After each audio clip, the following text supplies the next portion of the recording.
Let me demonstrate the muscles of the pectoral region and the anterior compartment of the arm. In the pectoral region, the first muscle we are looking is the pectoralis major. The muscle is supplied by the medial and the lateral pectoral nerves. These nerves come from the medial and the lateral cord. The muscle is attached to the lateral lip of the intertubercular sulcus. Contraction of these fibers will bring the arm into horizontal flexion position, while the contraction of the lower fibers will bring the arm into the vertical flexion position. This triangular muscle underneath is pec minor, attaches to the ribs, second, third and fourth, fifth, and the tip of the coracoid process. This is also supplied by the medial pectoral nerve. The function of this muscle is depressing the scapula by pulling over the coracoid process. The muscles of the anterior compartment of the arm, the small muscle which I am pointing at this point is the coracobrachialis, pierced by the musculocutaneous nerve, coming with the short head of the biceps from the tip of the coracoid process. Short head of the biceps is joining here with the long head of the biceps, and you can see near the probe the tendon lying in the intertubercular groove. The biceps muscle attaches to the radial tuberosity. The main function of this muscle is flexion on the shoulder joint and the flexion at the elbow joint. It is also a very strong supinator of the forearm. In children, this muscle is not very well developed, and this is the reason they cannot supinate. Underneath the biceps, the muscle which I am pointing is the brachialis. The brachialis is also a flexor of the elbow joint.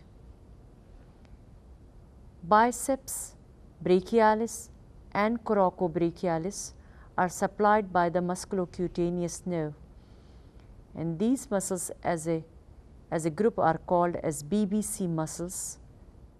Let me demonstrate the deltoid muscle. It is a muscle with three distinct parts, and every part has a particular function. The anterior fibers, middle fibers and the posterior fibers. All the fibers come and join together at the deltoid tuberosity. Anterior fibers help in flexion. Middle fibers are the abductor of the shoulder joint. As you can see, these fibers are crossing this shoulder joint superiorly. Contraction of these fibers lifts the arm in abduction. The posterior fiber help in the extension of the arm at the shoulder joint.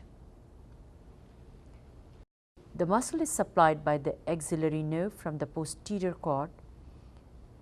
As you remember, the axillary nerve passes through the anatomical neck. A fracture in the anatomical neck is going to crush the axillary nerve, which in result into the loss of abduction of the shoulder. Posterior compartment of the arm contains only one muscle, triceps. As the name suggests, triceps has got three heads. The only head we can see is the long head. The long head comes from the infraglenoid tubercle, joins with the medial and the lateral head and attaches to the olecranon process. As a rule, everything in the posterior compartment of the arm is supplied by the radial nerve, so this muscle is supplied by the radial nerve. The long head extends the arm and the whole muscle extends the elbow. On scapular region, the first muscle we are looking here is the trapezius. Trapezius is not a muscle of the upper limb, but indirectly it moves the scapula, so it helps in moving the upper limb. It is supplied by the cranial nerve 11. The second muscle which we are looking here is the infraspinatus, part of the rotator cuff muscle. The second muscle we are looking is the teres minor, another rotator cuff muscle. These are the main function of these muscle is the lateral rotation of the humerus. Teres major,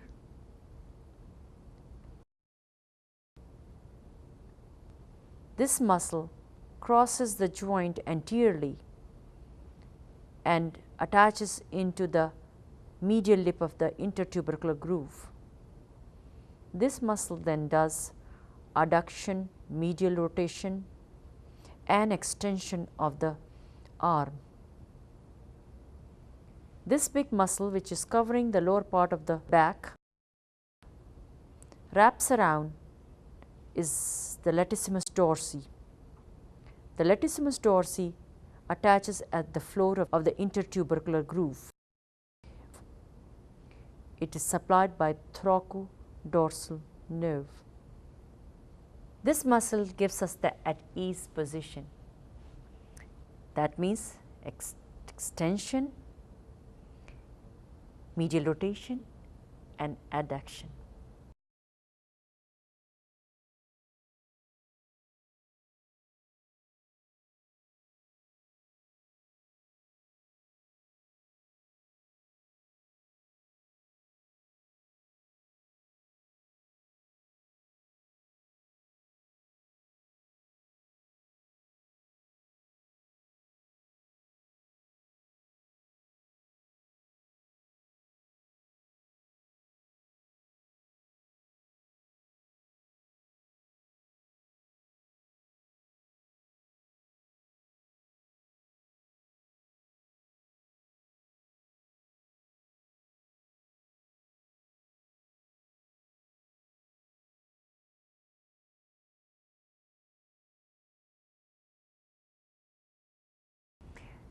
Muscles in the anterior compartment of the forearm, which is also known as flexor compartment, are set in 3 layers. The first layer contains the flexor of the wrist on the radial side and on the ulnar side. It also contains a pronator. In the second layer, we see the flexus of the PIP joint on the fingers, and in the third or the deepest layer, we see the flexus of the DIP joint of the fingers, which is the distal proximal joint, as well as the flexor of the thumb. The first layer contains 4 muscles which take origin from the common flexor tendon from the medial epicondyle. The first muscle I am looking here is the pronator teres. Pronator teres attaches on the midway on the shaft of the radius and pronates the middle part of the radius over the ulna. The second muscle which we are looking here is the flexor carpi radialis. This muscle is going to flex the radial side of the wrist. This thin muscle is the palmaris longus, absent in 30% of people and not a very important muscle. This muscle which I am pointing is the flexor of the wrist on the ulnar side, so it is flexor carpi ulnaris. All these muscles, 3 muscles are supplied by the median nerve except flexor carpi ulnaris, which is supplied by the ulnar nerve. The second or the intermediate layer contains only one muscle, which I am holding right now with my probe, is flexor digitorum superficialis. This muscle has 4 distinct tendons for 4 fingers. These muscles are going to flex the PIP joints of the digits. Between the intermediate layer and the deep muscle layer, there is a nerve which we are looking right now is the median nerve. On the deeper layer, there are 3 muscles. The muscle I am looking here is the flexor digitorum profundus. Profundus means deep, and these are the flexor of the DIP joint of the 4 fingers. On this side, this tendon, when I am pulling on this tendon, you can see the movements on the thumb is the flexor of the flexor pollicis longus. So, this is the flexor of the thumb. The deepest muscle here is the pronator quadratus. It is quadrangular in shape, and the function is pronation of the lower end of the radius. So, it is almost like a tennis band lying on the anterior surface of the lower part of the radius and the ulna, and we can see some of the fibers very transversely placed. All the muscles in this forearm are supplied by median nerve except 1.5 muscle. The first muscle I told you, flexor carpi ulnaris, and half of the profundus. So, these are the 2 tendons here are supplied by the ulnar nerve. So, this compartment is mostly supplied by the median nerve except 1.5 muscle by the ulnar nerve.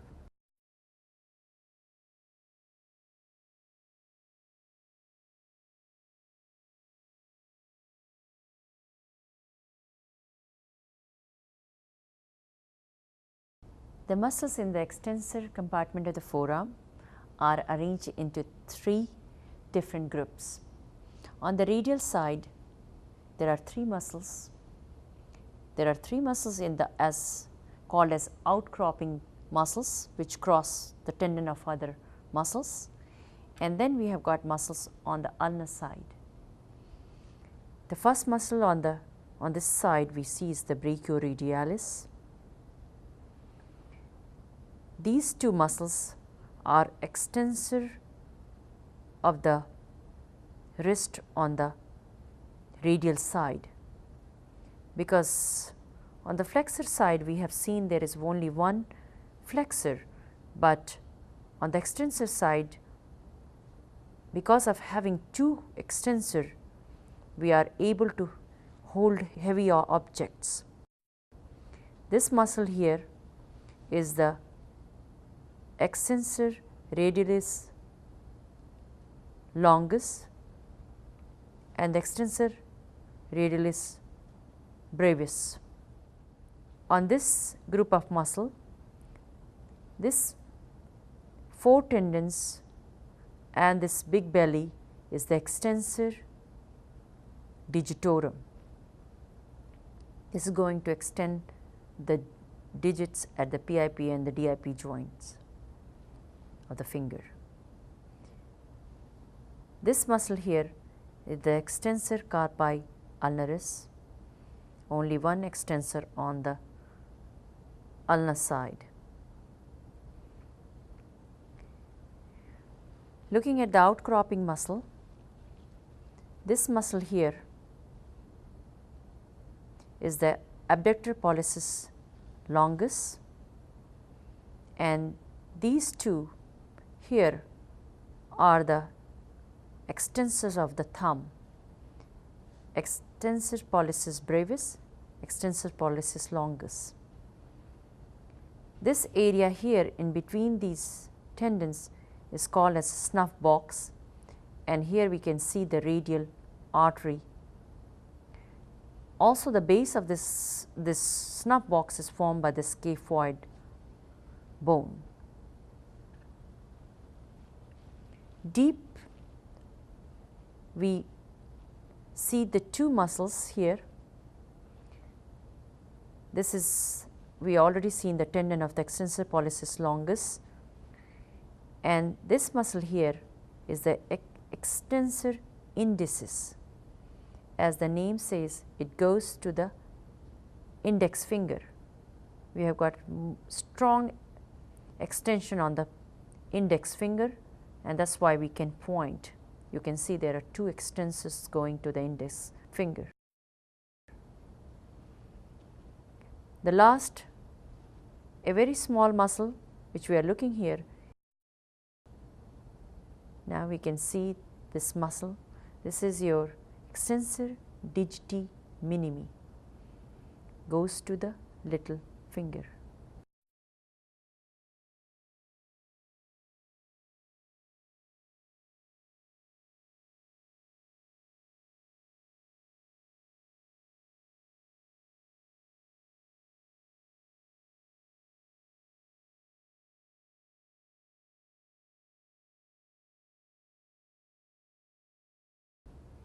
Muscles in the hand are very important for the fine movements. Most of the hand muscles are supplied by the ulnar nerve, except the 5 muscles on the thumb side. There are 2 groups of muscle which are called hypothenar eminence and the thenar eminence, which is on the thumb side. We have got sets of muscle in the middle, interossei and the lumbricals. The muscles of the hypothenar eminence are 3 muscles: abductor digiti minimi, flexor digiti minimi, and opponens digiti minimi, which we cannot see in here. The 3 muscles which are forming the thenar eminence is abductor pollicis brevis, flexor pollicis brevis, and underneath here, if we can see some of the fibers of the opponens pollicis. These muscles are supplied by the recurrent branch of the median nerve. In the middle, we are looking at the tendons of the flexor digitorum superficialis, and deeper down we see the tendon of the profundus, flexor digitorum profundus.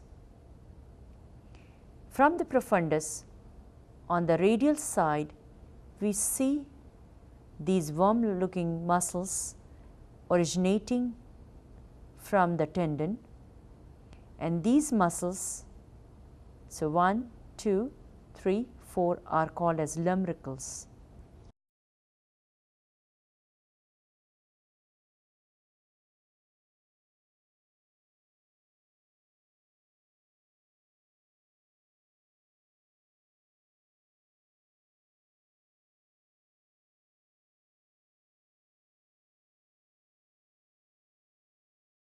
Lumbricals in the hand are a very special muscle which allows us to hold the newspaper or say bye-bye, because these muscles, they flex the MP joint and extend the PIP and the DIP. These lumbricals, they cross the MP joint, which is metacarpophalangeal joints, anterior to this axis. So, they flex this joint, the MP joint, and then they pass over the PIP and the DIP on its external surface. So, they flex these joints.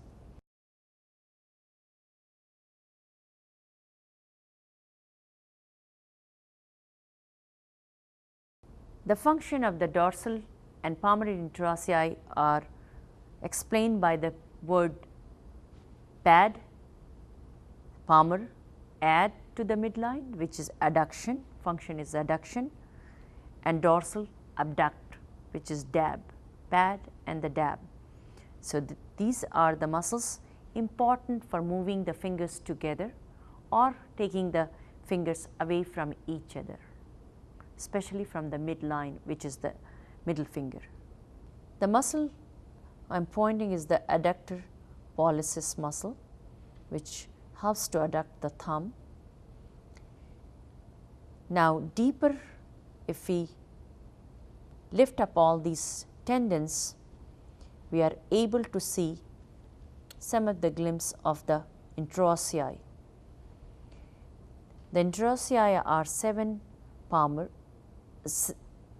there are 7 interossei, 3 palmar and 4 dorsal.